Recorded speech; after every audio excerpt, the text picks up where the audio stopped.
எங்க தலைவர் திரு முத்துவேல் கருணாநிதி ஸ்டாலின் அவர்கள் கடந்த 5 வருஷமா ஒவ்வொரு குடும்பத்துக்கும் பார்த்து திட்டங்களை நிறைவேற்றி கொடுத்தார். அந்த திட்டங்களை எல்லாம் நீங்க தொடரணும். தயவு செஞ்சு அதுல அரசியல் செய்ய வேணாம். ஏன்னா இந்த மாசம் 15ஆம் தேதி கலைஞர் மகளிர் உரிமை தொகை 1,31,00,000 தாய்மார்கள் காத்துக்கிட்டு இருக்கிறாங்க. 1000 ரூபாய் வருமா அப்படின்னு காத்துக்கிட்டு இருக்கிறாங்க. அதே மாதிரி புதுமை பெண் திட்டம், தமிழ் புதுவன் திட்டங்கள்ல காலேஜ் போற ஸ்டூடெண்ட்ஸ் அவங்களுக்கு வர மாசம் வர கல்வி ஊக்கத்தொகை 7ஆம் தேதி கொடுத்துருக்கணும். இது வரைக்கும் வரல. அவங்களும் காத்துக்கிட்டு இருக்கிறாங்க. இப்ப ஸ்கூல் இல்லைனாலும் ஜூன் 2ஆம் தேதி ஸ்கூல்ல ரீஓபன் பண்ண போறாங்க. அப்ப காலை உணவு திட்டத்துக்காக பள்ளி மாணவர்கள்லாம் காத்துக்கிட்டு இருக்கிறாங்க.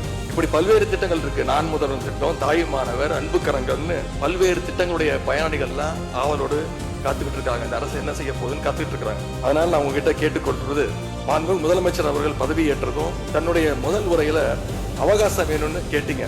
நிச்சயம் அவகாசம் எடுத்துக்கோங்க. ஆனா காத்துக்கிட்டு இருக்க அத்தனை பேரையும் ரொம்ப காலம் காக்க வச்சிடாதீங்க.